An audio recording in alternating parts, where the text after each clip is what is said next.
জেলা স্বাস্থ্য আধিকারিকের নির্দেশ পাওয়ার পর উলুবেড়িয়া মহকুমা হাসপাতাল থেকে স্যালাইনের বোতল সরানো হয়েছে। কিন্তু অন্যদিকে কালো তালিকাভুক্ত সংস্থায় তৈরি স্যালাইনে প্রসূতি মৃত্যুর পরেও নির্বিকার স্বাস্থ্য দপ্তর।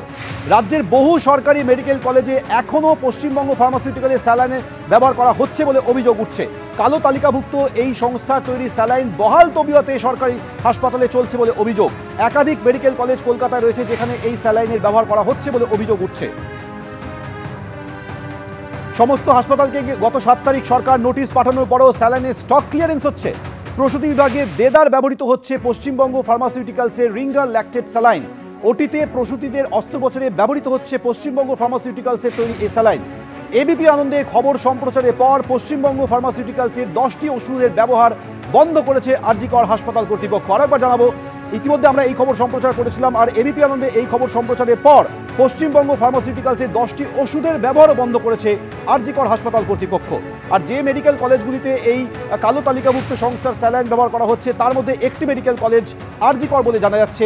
বিভিন্ন মেডিকেল কলেজে এই স্যালাইন ব্যবহার করা হচ্ছে বলে অভিযোগ উঠছে। যদিও গত 7ই জানুয়ারি স্বাস্থ্য দপ্তরের তরফ থেকে নোটিশ জারি করা হয়েছিল, কিন্তু তার 96 ঘন্টা পরেও এই স্যালাইনের ব্যবহার করা হচ্ছে। আমাদের সঙ্গে এই মুহূর্তে রয়েছে আমাদের প্রতিনিধি সন্দীপ সরকার। সন্দীপ, প্রথমত প্রশ্ন হচ্ছে, 7ই জানুয়ারি স্বাস্থ্য দপ্তর নোটিশ জারি করেছিল, তারপরেও কি করে এতদিন ধরে এই স্যালাইনের ব্যবহার চলতে পারে? আর দ্বিতীয়ত জানা যাচ্ছে যে এই কালো তালিকাভুক্ত সংস্থার একাধিক ওষুধের ব্যবহার বন্ধ করা হয়েছে। একেবারেই তাই। এবিপি আনন্দের খবরের জের বলতে পারো।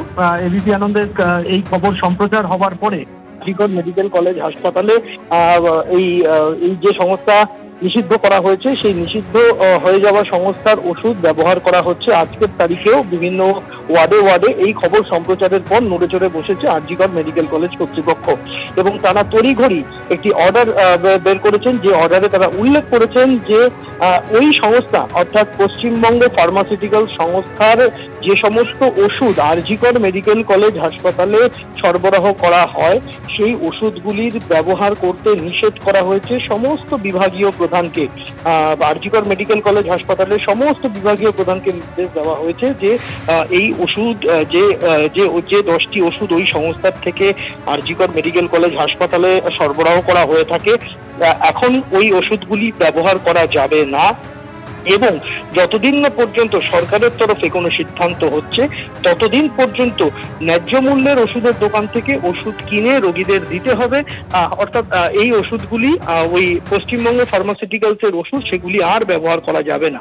কি কি ওষুধ রয়েছে সেখানে আমরা দেখতে পাচ্ছি, সেই তালিকার মধ্যে প্যারাসিটামল থেকে শুরু করে শিশুদের স্যালাইন, প্রাপ্তবয়স্কদের স্যালাইন থেকে শুরু করে 10 ধরনের ওষুধ রয়েছে। সেই 10 ধরনের ওষুধ আপাতত ওই সংস্থা থেকে নেওয়া এবং ব্যবহারে নিষেধাজ্ঞা জারি হয়েছে।